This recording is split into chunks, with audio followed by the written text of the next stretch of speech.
இந்த வீடியோவில் நம்ம என்ன பார்க்க போறோம்னா, கடகராசிக்காரர்களுக்கு மே 2026 எத்தகைய ஒரு மாதமாக, பலாபலன்கள் நிறைந்த ஒரு மாதமாக இருக்க போகுதுன்னு பார்க்க போறோம்.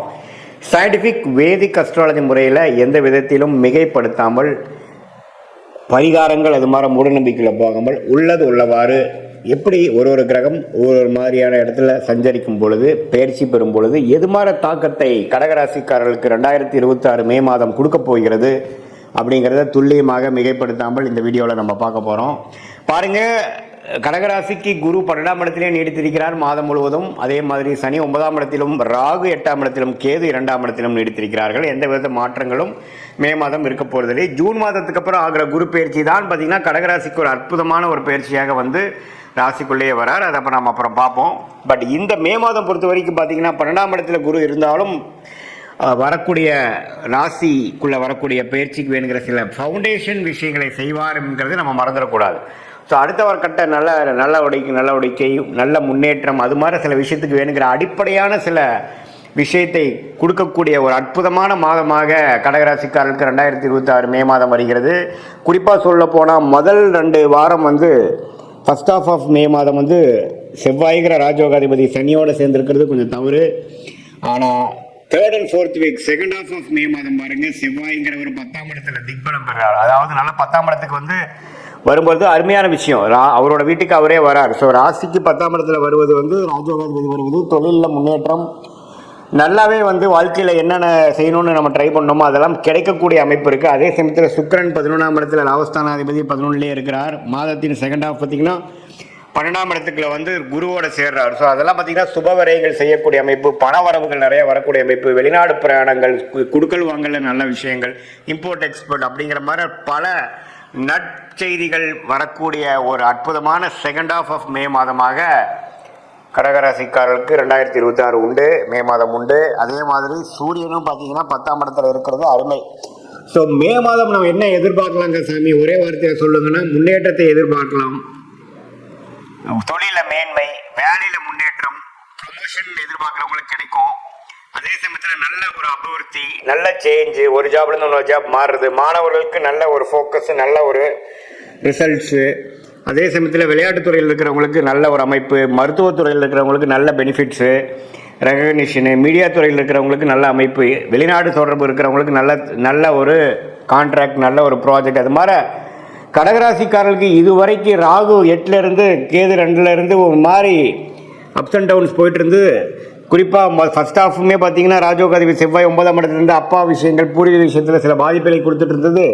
மே செகண்ட் வீக்லேருந்து பார்த்தீங்கன்னா நல்ல மாற்றங்களை கொடுத்து அடுத்து வரக்கூடிய குரு பயிற்சிக்கு ஒரு அற்புதமான ஃபவுண்டேஷன் பிளாட்ஃபார்மை கொடுக்கக்கூடிய ஒரு மாதமாக மே 2026 வருகிறதுங்கிறது நம்ம தெரிஞ்சுக்கணும்.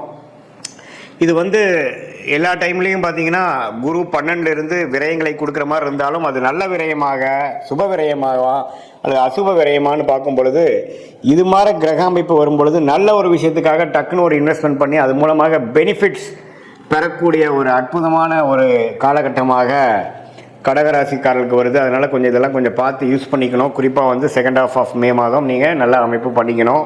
இது பொதுவான பலனை தவிர உங்களுடைய ஜென்ம ஜாதகத்தில் நீங்கள் வந்து பிறந்த தேதி, பிறந்த நேரம், பிறந்த உரை கொடுத்து திருக்கணித பஞ்சாங்கத்தில் நம்ம ஜாதகத்தை போட்டு உங்களுக்கு என்ன நட்சத்திரத்தில் நீங்கள் பிறந்தீங்க, ஆயிலை நட்சத்திரமா, பூச நட்சத்திரமா, புனர்பூச நட்சத்திரமா, அதே சமயத்தில் அந்த லக்னம் எந்த லக்னத்தில் பிறந்தீங்க, லக்னாதிபதி எப்படி இருக்குது, அந்த லக்னத்துக்கு எந்த மாதிரி யோகமான தசைகள் போய்கொண்டிருக்கிறது அப்படிங்கிறதெல்லாம் நம்ம பார்க்கும் பொழுது அது யோகமான திசையா, சுமாரான திசையா, இந்த கோச்சார் அமைப்பாகிய சனிப்பயிற்சி, குரு பயிற்சி இதெல்லாம் நம்ம இப்போ போயிட்டுருக்கு இல்லைங்களா, அதெல்லாம் சேர்த்து வைத்து பார்க்கும் பொழுது கடகராசிக்கு எத்தகைய ஒரு அமைப்பு வந்து அடுத்து வரக்கூடிய ஷார்ட் டேர்ம் எப்படி இருக்குது, அடுத்து வரக்கூடிய 6 மாதம், 8 மாதம், 10 மாதம் எப்படி இருக்குது, எது மாதிரி திசையில் நம்மளுடைய வாழ்க்கை திரும்புகிறது, எது மாதிரி சாய்ஸ் நம்ம எடுக்கலாம், வேலை வாய்ப்பா, தொழிலா, சில பேர்த்துக்குலாம் பார்த்திங்கன்னா வேலைக்கு போகிறது தான் பெஸ்ட்டு, சில பேர்த்துக்கு பார்த்திங்கன்னா தொழில் பண்ணுறது நேச்சுரலாக நல்லா வரும். ஸோ எது மாதிரி அமைப்புகள் அவங்க இருக்காங்க, எந்த பாவம் வந்து வலுத்திருக்கு, எந்த மாதிரி விஷயங்கள் வந்து இருக்குது, திருமணம் வந்து காதல் திருமணமா அல்லது அரேஞ்ச் மேரேஜா, எது மாதிரி டைமில் நடக்கும், லேட் மேரேஜில் மாதிரி நடக்கிற மாதிரி அமைப்பு இருக்கா அல்லது வந்து கொஞ்சம் ஏர்லியாகவே நடக்குமா. சில பேர்த்துக்குலாம் பார்த்திங்கன்னா வெளிநாடு அமைப்புகள் நிறையா இருக்குது. சில பேர்த்துக்கு பார்த்திங்கன்னா உள்நாட்டிலே ஜெயிக்கக்கூடிய அமைப்புகள் கண்டிப்பாக இருக்குது. ஸோ இதில் வந்து எது மாதிரி விஷயங்கள் அப்படிங்கிறத நீங்கள் பார்த்து அதுக்கு தகுந்த மாதிரி சயின்டிஃபிக் வேதிக் அஸ்ட்ராலஜி முறையில் நீங்கள் எது மாதிரி அமைப்பை கொடுக்குதுங்கிறத பார்த்து நீங்கள் முடிவெடுக்கிற மாதிரி இருந்ததுன்னா ஒரு அற்புதமான ஒரு முடிவுகள் தேவையற்ற நீங்கள் வந்து நமக்கு மனசில் என்ன தோணுதோ அதை செய்யாமல் நமக்கு எந்த விஷயங்கள் காத்து இருக்கிறது, நம்மளுடைய பிராப்தம் என்ன, நம்மளுடைய கர்மா என்ன அப்படிங்கிறத துல்லியமாக மிகைப்படுத்தாமல் இப்படி பண்ணால் பரிகாரம் பண்ணால் சரியாருங்கிற மாதிரி மூட நம்பிக்கைலாம் போகாமல் என்ன காட்டுதுங்கிறத மட்டும் நம்ம சயின்டிஃபிக்காக தெரிஞ்சு கொண்டு அதுக்கு தகுந்த மாதிரி வாழ்க்கை முடிவுகளை வந்து நீங்கள் வந்து கரெக்டாக எடுத்து அதுக்கு தகுந்த மாதிரி நீங்கள் தேவையற்ற பண விரயங்கள், தேவையற்ற சமய விரயங்களை தவிர்த்து அதுக்கு தகுந்த மாதிரி துறைகளில் போய் அதுக்கு தகுந்த மாதிரி படிப்பை செய்து அந்த காலகட்டம் வருவது வரைக்கும் பொறுமையாக இருந்து செயல்படக்கூடிய கடகராசிக்காரர்கள் கண்டிப்பாக பணவரவில் வந்து எந்த விதத்திலையும் குறைவு இல்லாமல், அதே சமயத்தில் வந்த பணத்தை நான் இப்படி விட்டுட்டேங்க சார் அப்படிங்கிற மாதிரி இல்லாமல் எந்த நேரத்தில் எது வரும்பொழுது எது மாதிரி விஷயங்கள் செய்யலாம் அப்படிங்கிறதை நம்ம முதலே நம்ம தெரிந்து கொண்டு, சம்டைம்ஸ் பார்த்தீங்கன்னா ஒரு 2-3 வருஷம் ஒருமே நடக்காத மாதிரி இருக்கும். அந்த டைமில் நீங்கள் என்ன போட்டாலும் பார்த்தீங்கன்னா பண விரயங்கள் தான் அவமையோடைய பண வரவு வராது. ஸோ அந்த நேரத்துலலாம் கொஞ்சம் அடக்கி வச்சுட்டு சில நேரத்தில் நீங்கள் ரொம்ப வேகமாக போனீங்கன்னா நல்லா நடக்கும்.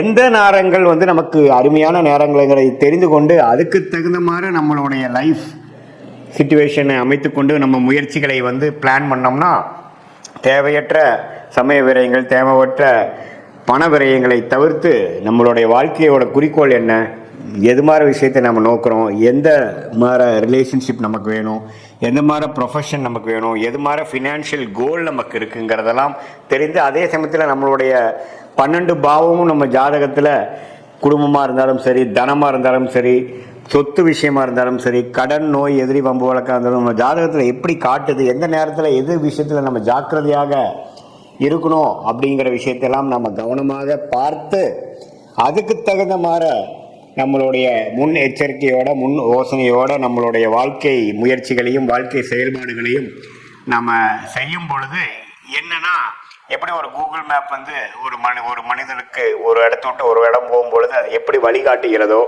எவ்வளோ கிலோமீட்டர் போகணும், எந்த இடத்துல திரும்பணும், எந்த மாதிரி இடத்துல டிராஃபிக் அதிகமாக இருக்குங்கிற மாதிரி விஷயங்களை தெரிந்து அதுக்கு தகுந்த மாதிரி நம்ம ட்ரிப்பை பிளான் பண்ணி நம்ம போகும் இடத்த போய் சேர்றோமோ, அதே மாதிரி இந்திய வேத ஜோதிட அடிப்படையான சயின்டிஃபிக் வேதிக் அஸ்ட்ராலஜி முறையில் பார்த்தீங்கன்னா துல்லியமான ஒரு நம்மளோட கர்மா பாத் என்ன அப்படின்னு தெரிஞ்சிட்டோம்னா அதுக்கு தகுந்த மாதிரி நம்மளுடைய ஆக்டிவிட்டீஸை அலைன் பண்ணிட்டோம்னா கண்டிப்பாக தேவையற்ற விரயங்களும் தேவையற்ற மன சங்கடங்களை அவாய்ட் பண்ணி தவிர்த்து வாழ்க்கையில் எளிதில் வெற்றி பெற முடியும் என்று சொல்ல விரும்புகிறேன்.